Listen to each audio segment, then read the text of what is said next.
जय हिंद, नमस्कार प्यारे बच्चों। तो स्वागत है आप सभी लोग का आपके अपने प्यारे से YouTube channel CKS online classes में। तो प्यारे बच्चों, आज की इस क्लास में हम लोग पढ़ने वाले हैं क्लास 12th हिस्ट्री के 50 मोस्ट VVI ऑब्जेक्टिव क्वेश्चन, जो कि आपके बोर्ड एग्जाम में बार बार पूछे जाते हैं। तो आप सभी प्यारे बाबू लोग क्लास को शुरू से लास्ट तक देखिएगा और लास्ट में बताइएगा कि 50 प्रश्न में आप कितना प्रश्न सही कर पाए हैं। प्यारे बाबू, आपको मैं बता दूँ, अगर आप इस चैनल पर पहली बार जुड़े हैं तो आप चैनल को जरूर सब्सक्राइब कर लीजिए, क्योंकि आपकी तैयारी यहाँ पर बिल्कुल ही फ्री PDF के साथ कराई जाती है। अगर आप चाहते हैं आपकी तैयारी बिल्कुल ही फ्री PDF के साथ हो जाए और पैसा आप लोग का बर्बाद ना हो पाए, तो जरूर आप CKS ऑनलाइन क्लासेस को सब्सक्राइब करके एक बार कमेंट में I am new student sir जरूर लिख दीजिएगा। अगर आपको ये क्लास अच्छा लगेगा तो अपने जो मित्र होगा, दोस्त होगा, उनको जरूर शेयर कीजिएगा, ताकि वो भी बच्चे यहाँ से जुड़ सके और उनकी भी तैयारी यहाँ से बिल्कुल फ्री में हो जाए। तो आप लोग पढ़िए, अगर आपको अच्छा लगे तो अपने दोस्तों को शेयर जरूर कीजिएगा और चैनल को आप जरूर सब्सक्राइब कर लीजिएगा। साथ ही साथ आप जितने भी बच्चे क्लास को लाइक नहीं किए हैं, आप लोग एक बार क्लास को जो है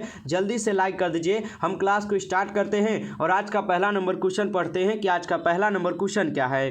तो आज का पहला नंबर क्वेश्चन आप लोग के सामने आता है कि कौन सा भारतीय नगर 7 द्वीपों का नगर कहा जाता है। यानी वह कौन सा भारतीय नगर है जिसे 7 द्वीपों का नगर प्यारे बाबू कहा जाता है। तो हम लोग क्या पढ़े, मुंबई को क्या है 7 द्वीपों का नगर कहा जाता है। हमारा ऑप्शन ए यहाँ पर सही जवाब है। अगला क्वेश्चन पढ़िए और आंसर आप लोग जरूर हमारे साथ लगाने का प्रयास कीजिएगा। गेटवे ऑफ इंडिया कहाँ स्थित है। आप सभी प्यारे बाबू जो है चैट सेक्शन में आंसर जरूर लगाइए, गेटवे ऑफ इंडिया कहाँ पर स्थित है। तो आप लोग कहाँ पे लगाइएगा, बॉम्बे में लगाइएगा। ऑप्शन ए आप लोग का यहाँ पर बिल्कुल ही सही जवाब है, याद रखिएगा, ठीक ना। अगला क्वेश्चन है, तिनकठिया प्रदंती जुड़ी थी। यानी तिनकठिया प्रदंती बोले या तिनकठिया प्रणाली बोले, या किससे जुड़ी थी। तो हमें पता है प्यारे बाबू, ये तो नील की खेती से जुड़ी थी तिनकठिया प्रणाली। हमारा ऑप्शन सी होगा यहाँ पर। अगला क्वेश्चन पढ़िए और जवाब लगाइए आप लोग कमेंट सेक्शन में। 1919 के भारत सरकार अधिनियम को कहा जाता है। 1919 के भारत सरकार अधिनियम को क्या बोला जाता है। तो उनको क्या बोला जाता है, मॉन्टेग्यू चेम्स सुधार अधिनियम। बहुत अच्छा, ऑप्शन बी आप लोग बिल्कुल यहाँ पर सही लगा रहे हैं। अगला क्वेश्चन आप लोग पढ़िएगा। अगला क्वेश्चन है, चोरी चोरा कांड कब हुआ था। ये प्रश्न तो हम लोग 10th की क्लास में ही पढ़ चुके हैं कि चोरी चोरा कांड कब हुआ था। तो हम लोग पढ़े हुए ना कि 1922 में हुआ था। हमारा ऑप्शन डी प्यारे बाबू यहाँ पर बिल्कुल ही सही जवाब है। अगला क्वेश्चन है, स्वराज दल का गठन कब हुआ था। स्वराज दल का गठन कब हुआ। तो आप लोग क्या लगाइएगा, स्वराज दल का गठन कब हुआ, 1923 में। बिल्कुल ही सही जवाब ऑप्शन बी लगाए हैं आप लोग। चलिए अगला क्वेश्चन पढ़िए और आंसर लगाइएगा। गांधी जी पेशों से क्या थे। तो हमें पता है प्यारे बाबू कि गांधी जी जो थे वह था पेशों से वकील थे। ऑप्शन डी हम लोग का यहाँ पर सही जवाब है, ठीक है। चलिए अगला क्वेश्चन पढ़िए और आंसर लगाइएगा। शेर ए पंजाब के नाम से किसे जाना जाता है। शेर ए पंजाब के नाम से किसे जाना जाता है। तो आप लोग क्या लगाइएगा। चलिए, शेर ए पंजाब के नाम से किसे जाना जाता है। तो लाला लाजपत राय जी को। बिल्कुल भी जो है ना आप लोग सही लगाए हैं। अगला क्वेश्चन आप लोग पढ़िए और आंसर लगाइए कि कांग्रेस के किस अधिवेशन में पूर्ण स्वराज का प्रस्ताव पारित हुआ था। कांग्रेस के किस अधिवेशन में पूर्ण स्वराज का प्रस्ताव पारित हुआ था। तो आप लोग लगाइएगा लाहौर अधिवेशन। हमारा ऑप्शन बी यहाँ पर बिल्कुल ही सही है। अगला क्वेश्चन पढ़िएगा, द्वितीय विश्व युद्ध कब समाप्त हुआ था। द्वितीय विश्व युद्ध जो है कब समाप्त हुआ है। तो हम लोग पढ़े हैं कि द्वितीय विश्व युद्ध तो 1945 में समाप्त हुआ था। हमारा ऑप्शन सी यहाँ पर सही है। अगला क्वेश्चन पढ़िएगा, पाकिस्तान शब्द के जन्मदाता कौन थे। चलिए लगाइएगा आप लोग आंसर कि पाकिस्तान शब्द के जन्मदाता कौन थे। आप लोग लगाइएगा चौधरी रहमत अली, जो पाकिस्तान शब्द के जन्मदाता थे। ऑप्शन सी आप लोग का यहाँ पर बिल्कुल ही सही जवाब है, याद रखिएगा। अगला क्वेश्चन पढ़िए और आंसर लगाइए। स्वतंत्र भारत का अंतिम गवर्नर जनरल कौन था। स्वतंत्र भारत का अंतिम गवर्नर जनरल कौन था प्यारे बाबू। तो आप लोग लगाइएगा सी राजगोपालचारी जी, जो स्वतंत्र भारत के अंतिम गवर्नर जनरल थे। ऑप्शन सी आप लोग का यहाँ पर बिल्कुल ही सही है। अगला क्वेश्चन पढ़िए और आंसर लगाइएगा कि भारतीय संविधान सभा के अध्यक्ष कौन थे। भारतीय संविधान सभा के अध्यक्ष अगर आपको बोले बताने के लिए तो आप लोग क्या बताइएगा। आप लोग लगाइएगा आंसर कि डॉक्टर राजेंद्र प्रसाद जी, जो भारतीय संविधान सभा के अध्यक्ष थे। ऑप्शन बी आप लोग का बिल्कुल ही सही जवाब है, याद रखिएगा। अगला क्वेश्चन पढ़िएगा, भारत का लौह पुरुष किसे कहा जाता है? भारत का लौह पुरुष किसे कहा जाता है? तो हम लोग पढ़े हुए हैं प्यारे बाबू कि भारत का लौह पुरुष तो सरदार पटेल जी को कहा जाता है। हमारा ऑप्शन ए यहाँ पर सही है। अगला क्वेश्चन पढ़िए और आंसर लगाइए, लोथल कहाँ स्थित है? लोथल कहाँ पर स्थित है? तो आप लोग पढ़े हुए हैं लोथल कहाँ पर स्थित है। आप सभी प्यारे बाबू जो है इसका आंसर आप लोग कमेंट बॉक्स में दीजिएगा। देखते हैं कितने प्यारे बाबू को आंसर जो है याद है इसका। ठीक है, ये प्रश्न आपके सेंटअप एग्जाम में भी पूछा जा चुका है। अगला क्वेश्चन है, राष्ट्रीय गान किसने लिखा था? राष्ट्रीय गान को किसने लिखा था?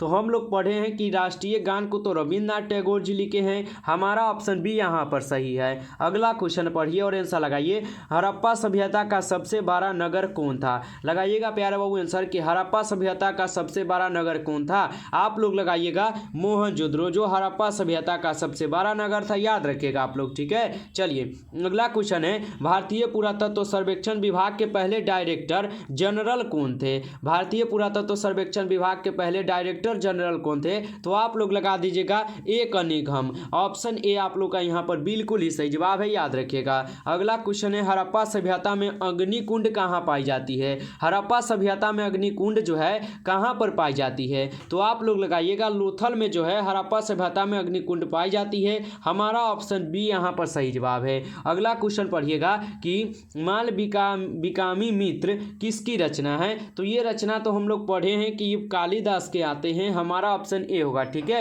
अगला क्वेश्चन पढ़िए और आंसर लगाइए, प्रयाग प्रशस्ति स्तंभ अभिलेख किस लिपि में है? प्रयाग प्रशस्ति अभिलेख जो है ना, यह किस लिपि में है? तो हम लोग पढ़े हैं कि ये तो ब्राह्मणी लिपि में आते हैं। हमारा ऑप्शन बी होगा। ठीक है, चलिए अगला क्वेश्चन है, अंगुत्तर निकाय किसका धर्म ग्रंथ है? अंगुत्तर निकाय जो है यह किसका धर्म ग्रंथ है? तो ये तो बौद्ध धर्म ग्रंथ है, बौद्ध का। ठीक है, ऑप्शन ए यहाँ पर सही जवाब है, बौद्ध धर्म का।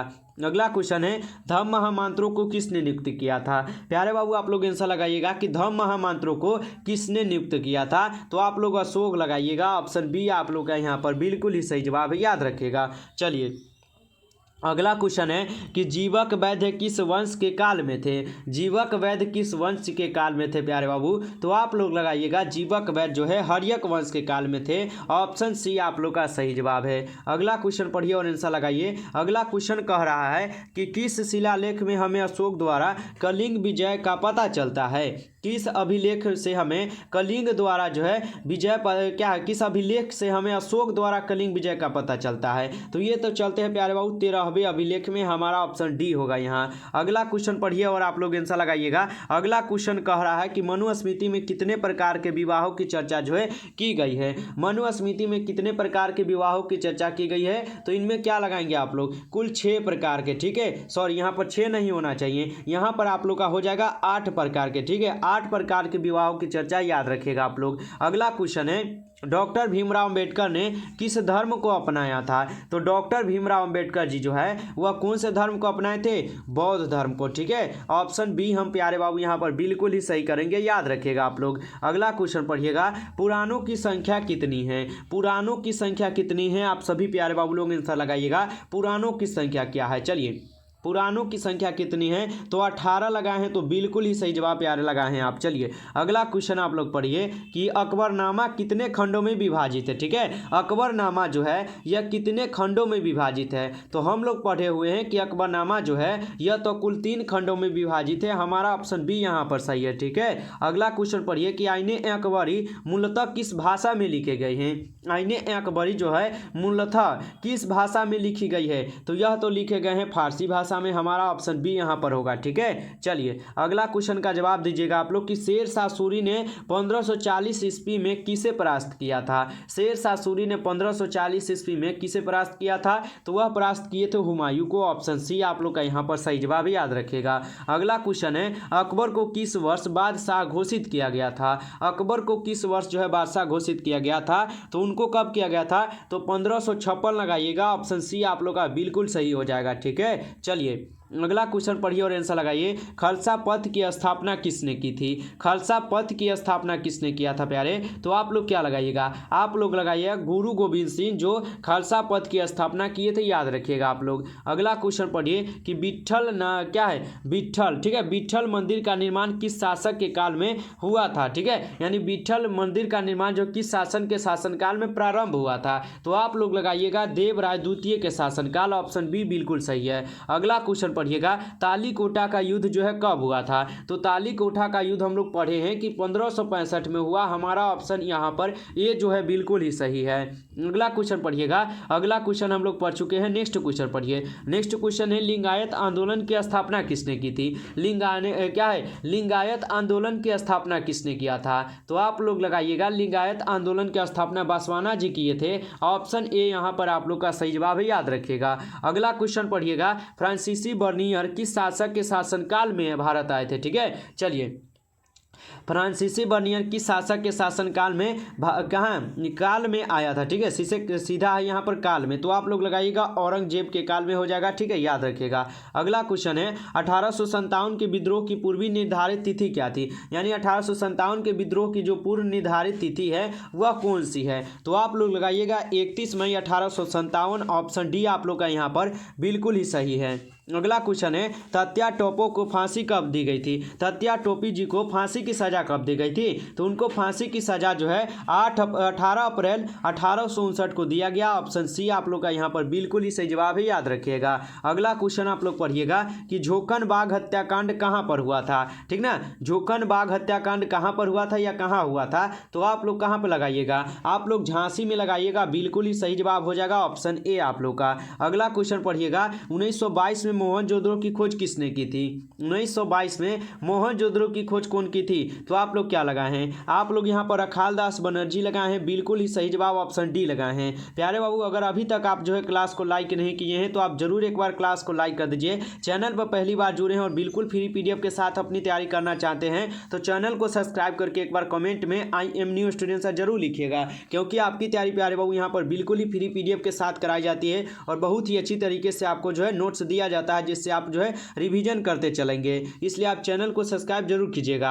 अगला क्वेश्चन है कलकत्ता में एशियाटिक सोसाइटी की स्थापना किसने की थी? कलकत्ता में एशियाटिक सोसाइटी की स्थापना किसने की थी? तो आप लोग लगाइएगा ये तो किए थे विलियम जोन्स, ऑप्शन डी आप लोग का यहाँ पर बिल्कुल ही सही जवाब है। अगला क्वेश्चन पढ़िएगा मोहनजोदड़ो किस नदी के किनारे स्थित है? मोहनजोदड़ो किस नदी के किनारे स्थित है? तो आप लोग लगाइएगा मोहनजोदड़ो सिंधु नदी के किनारे स्थित है, और हड़प्पा पूछे तो रावी नदी लगाइएगा। नेक्स्ट क्वेश्चन पढ़िएगा आप लोग यहाँ पर खेरा सत्याग्रह कब हुआ था? खेरा सत्याग्रह जो है यह कब हुए थे? तो खेरा सत्याग्रह 1918 में हुए थे, ऑप्शन डी आप लोग का यहाँ पर सही जवाब है, याद रखिएगा। अगला क्वेश्चन है पुर्तगालियों ने गोवा में किस वर्ष अपना व्यापारिक केंद्र स्थापित किया था? पुर्तगालियों ने गोवा में, ठीक है, गोवा में किस वर्ष अपना व्यापारिक केंद्र स्थापित किए थे? तो 1510 में किए थे, ऑप्शन ए आप लोग सही जवाब कीजिएगा। अगला क्वेश्चन पढ़िएगा लॉर्ड वेलेस्ली भारत के गवर्नर जनरल बनकर कब आए थे? लॉर्ड वेलेस्ली जो है भारत के गवर्नर जनरल कब बन के आए थे? तो 1798 में, ऑप्शन डी आप लोग का सही जवाब है, याद रखिएगा। ठीक है, चलिए अगला क्वेश्चन है गांधी जी की प्रारंभिक शिक्षा कहाँ हुई थी? तो गांधी जी की जो प्रारंभिक शिक्षा है यह कहाँ पर हुआ था? तो पोरबंदर में, ऑप्शन ए आप लोग सही जवाब कीजिएगा।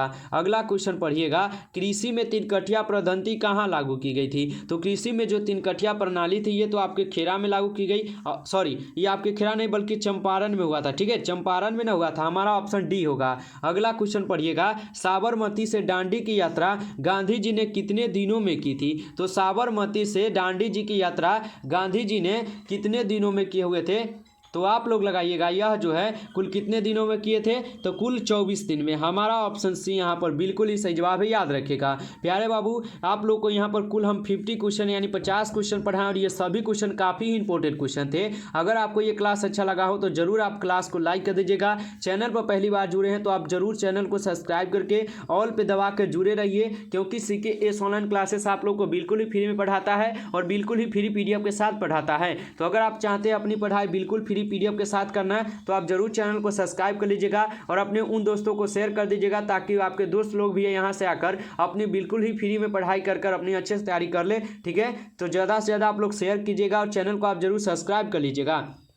और नए होंगे तो आप पीडीएफ के लिए इस नंबर पर भी मैसेज कर लीजिएगा 962 18 834। ठीक है, आप लोग इस नंबर पर मैसेज कर लीजिएगा, आपको बिल्कुल ही यहाँ पर फ्री पीडीएफ मिल जाएगा। ठीक है, तो चलिए फिर मिलेंगे हम लोग नेक्स्ट क्लास में। तब तक के लिए आप सभी प्यारे बाबू लोग मन लगाकर पढ़ाई कीजिएगा। आप सभी को बेस्ट ऑफ लक, अपना ध्यान रखिए और मन लगाकर तैयारी करते रहिए।